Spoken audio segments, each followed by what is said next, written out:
प्रभु श्री कृष्ण के उलाहनों से तंग आ गईं और डंडा लेकर श्री कृष्ण की ओर भागने लगी। जब प्रभु ने अपनी मैया को क्रोध में देखा तो वह अपना बचाव करने के लिए भागने लगे। भागते भागते श्री कृष्ण एक कुम्हार के पास पहुंचे।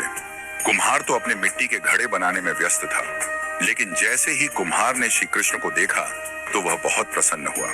कुम्हार जानता था कि श्री कृष्ण साक्षात परमेश्वर हैं। तब प्रभु ने कुम्हार से कहा कि कुम्हार जी, आज मेरी मैया मुझ पर बहुत क्रोधित है। मैया डंडा लेकर मेरे पीछे आ रही है। भैया, मुझे कहीं छुपा लो।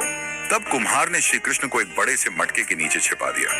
कुछ ही क्षणों में मैया यशोदा भी वहां आ गई और कुम्हार से पूछने लगी, क्यों रे कुम्हार, तूने मेरे कन्हैया को कहीं देखा है क्या?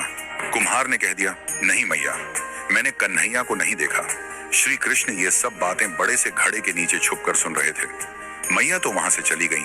अब प्रभु श्री कृष्ण कुम्हार से कहते हैं, कुम्हार जी, यदि मैया चली गई हो तो मुझे इस घड़े से बाहर निकालो। कुम्हार बोला, ऐसे नहीं प्रभु जी, पहले मुझे 84 लाख योनियों के बंधन से मुक्त करने का वचन दो।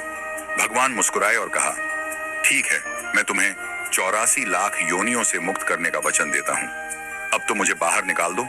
कुम्हार कहने लगा, मुझे अकेले नहीं प्रभु जी, मेरे परिवार के सभी लोगों को भी 84 लाख योनियों के बंधन से मुक्त करने का वचन दोगे तो मैं आपको इस घड़े से बाहर निकालूंगा। प्रभु जी कहते हैं, चलो ठीक है, उनको भी 84 लाख योनियों के बंधन से मुक्त होने का मैं वचन देता हूँ।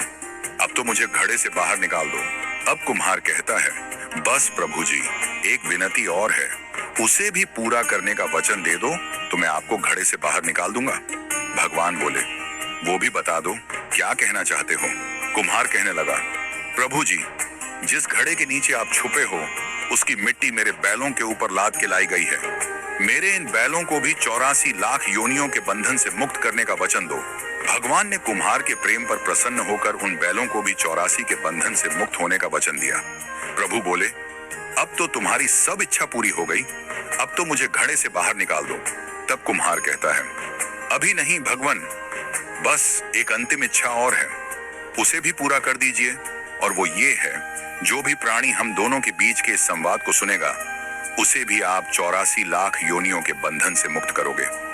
बस ये वचन दे दो तो मैं आपको इस घड़े से बाहर निकाल दूंगा। कुम्हार की प्रेम भरी बातों को सुनकर प्रभु श्री कृष्ण बहुत खुश हुए और कुम्हार की इस इच्छा को भी पूरा करने का वचन दिया। फिर कुम्हार ने बाल श्री कृष्ण को घड़े से बाहर निकाल दिया, उनके चरणों में साष्टांग प्रणाम किया, प्रभु जी के चरण धोए और चरणामृत पिया और प्रभु जी के गले लगकर इतना रोए कि प्रभु में ही विलीन हो गए। जरा सोच करके देखिए, जो बाल श्री कृष्ण 7 कोस लंबे गोवर्धन पर्वत को अपनी अंगुली पर उठा सकते हैं, तो क्या वो एक घड़ा नहीं उठा सकते थे? लेकिन बिना प्रेम रीझे नहीं नटवर नंद किशोर। कोई कितने भी यज्ञ करे, अनुष्ठान करे, कितना भी दान करे, चाहे कितनी भी भक्ति करे, लेकिन जब तक मन में प्राणी मात्र के लिए प्रेम नहीं होगा, प्रभु श्री कृष्ण मिल नहीं सकते।